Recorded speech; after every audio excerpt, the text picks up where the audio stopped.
Chicken വാങ്ങാൻ വേണ്ടിയിട്ട് സുന്ദർപൂർ വന്നതാണ്. അപ്പോഴാണ് പച്ചക്കറി ഇല്ലല്ലോ എന്ന് ഓർത്തത്. അപ്പം നേരെ താഴെയുള്ള പച്ചക്കറി മാർക്കറ്റിലേക്ക് വിട്ടു. ഇന്ന് ഞാനും അനിയത്തിയും പിന്നെ നമ്മുടെ ഫ്രണ്ട് കൃഷ്ണയും കൂടി വന്നിട്ടുണ്ട്. നാട്ടിലെങ്ങനെ പച്ചക്കറിക്ക് വില എന്നൊന്നും എനിക്കറിയില്ല. ഇവിടെ നമ്മളെന്നും കുക്ക് ചെയ്യണതുകൊണ്ട് പച്ചക്കറിയുടെ വില അറിയാതിരിക്കാൻ പറ്റില്ലല്ലോ. ഇവിടെ പച്ചക്കറിക്ക് വിലക്കുറവാണെന്നാണ് എനിക്ക് തോന്നുന്നത്. ഈ കാണുന്ന മട്ടറിനൊക്കെ ഇല്ലേ 3 കിലോ 100 രൂപയാട്ടോ പറയണത്.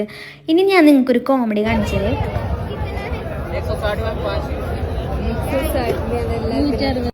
എന്താണെന്നറിയില്ല, എപ്പോഴും എൻ്റെ അനിയത്തി ഹിന്ദി പറയണ കേൾക്കുമ്പോൾ ഇവരിങ്ങനെ നോക്കും. അത് കഴിഞ്ഞ് നമ്മൾ ഉള്ളിലേക്ക് പതുക്കെ നടന്നു. ഇതാ ഈ ഓനിയനും പൊട്ടറ്റോ ഒക്കെ നല്ല ഫ്രഷാണ്. 5 കിലോ ഓനിയന് 100 രൂപ, അതുപോലെ 1 കിലോ ടൊമാറ്റോയ്ക്ക് 40 രൂപയാണ് പറഞ്ഞത്. ഞങ്ങളിങ്ങനെ നടന്നെത്തിയപ്പോഴാണ് ഇവിടെ കുറേ മഷ്റൂമൊക്കെ വെച്ചിട്ടുണ്ട് കേട്ടോ. ഇപ്പം മഷ്റൂമിൻ്റെ സീസൺ ആയതുകൊണ്ടാണെന്ന് തോന്നുന്നു. ഈ കാണുന്ന ഒരു ബോക്സിനില്ലേ 20 രൂപയാണ് പറഞ്ഞത്. അതുകൊണ്ട് നമ്മൾ 2 ബോക്സ് വാങ്ങിച്ചു. ഇനി